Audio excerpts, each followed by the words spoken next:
In this video, we are creating a peony out of polymer clay. There's really only a few things that you absolutely need to make this. You'll need something sharp like a precision blade or scissors. You'll need ball rollers. You'll need a pointy bit for easy handling. You'll need your clay of choice and something to roll it flat with. I ended up using my pasta machine that I have specifically for the clay. It just makes things so much easier. I also ended up using a few extra things like the tissue blade to slice through the clay and the straw to cut out my circles, but technically you can use your sharp blade to do all of these. After you've warmed up the clay in your hands and get it moldable, you can then start to flatten it in whatever way works for you. I wanted to go really, really thin, and I actually probably went a little too thin. It was on the borderline of destroying my clay piece that I had, and you'll see in just a minute. I just keep pushing and pushing, and there's where I should have stopped, except I did it again, and this time it came out like this. I then thought that I could fix it with the roller, and that was a terrible mistake. And I almost destroyed it again there, but was luckily able to get it off. I then thought maybe I could smooth it out with the ball roller. Also did not work. It kind of felt really fun though, like a fruit roll-up. I did decide to keep it like this though. I reminded myself that flowers are not perfect, petals are not perfect. I really wanted it to be thin, just like this. And I knew that once I shaped them out on my fingers that you really wouldn't see these ridges anyway. I was curious on which surface would be easier to cut the circles from, so I cut off a piece to try from my cutting mat. The straw did not work like it did in the last video, by the way. I'm not sure why. Maybe I just need a brand new straw. The cutting mat ended up being really sticky. Most of the cutouts all wanted to stay on the mat. I thought it would be really easy to just peel it off and that they would remain there, but that didn't end up being the case either, and I pretty much had to pry a lot of them off by hand.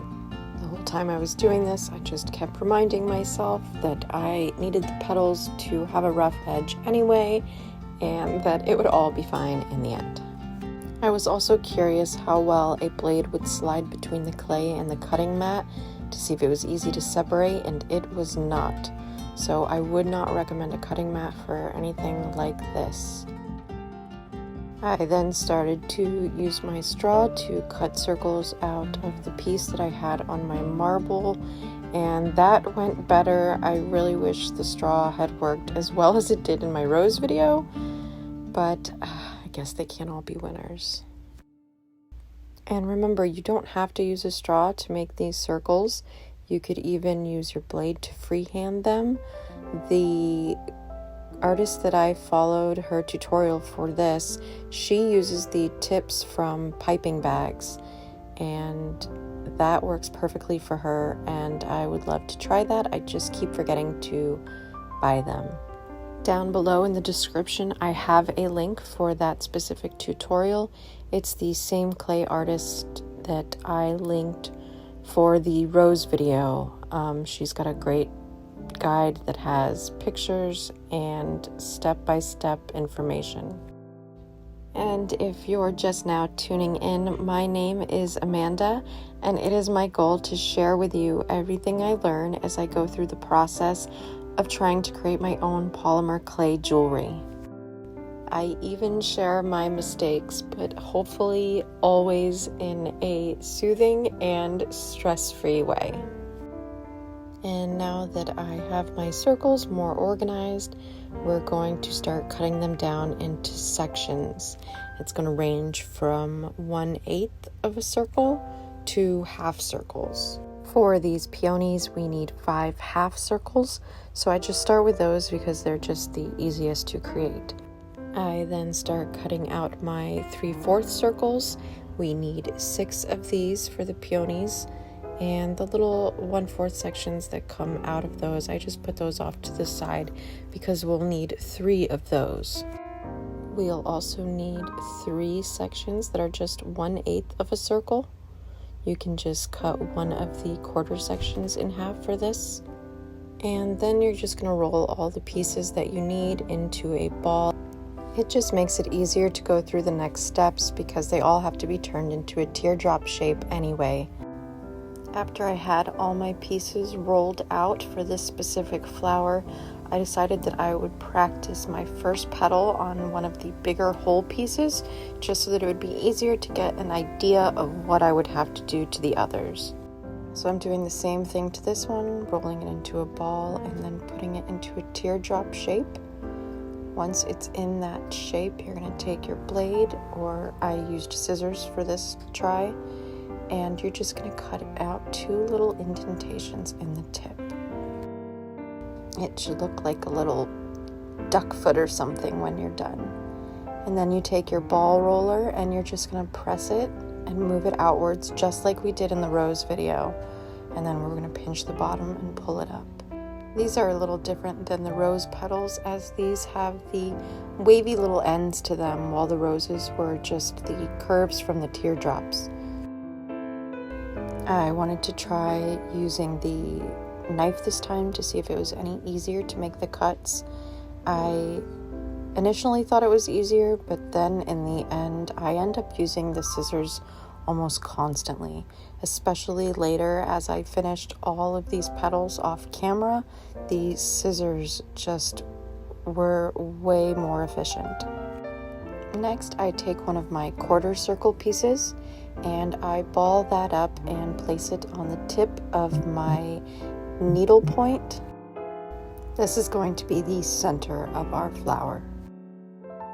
I then put that off to the side and finished creating all the rest of the petals for this specific flower.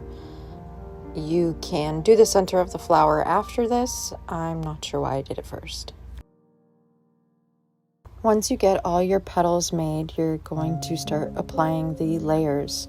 Your first layer is going to have 3 of the 1/8 circles.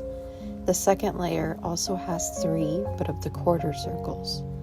The third layer has 5 half circles, and the fourth layer has 6 of the 3/4 circles. And that formula for this specific peony was created by crystals and clay. And again, that's the tutorial that I followed for this and the rose. And it's going to be linked in the description below. For the 3 petals, you'll just apply them around your center point so that there's equal spacing between each of them. And then as you get into the more outside layers where there's more of them, you're just going to keep evenly spacing them around each other. Clay adheres really well to itself, but you're just going to want to apply a little bit of pressure to the points on your petals, or pinch them down onto your needle so that they really stick together. Don't be afraid to adjust your petals as you go. I wish that I had folded over the tips of these a little bit more so that it would be more like a closed peony, but this one I didn't really think about that too much, and it's more an open one, but that really wasn't what I was going for.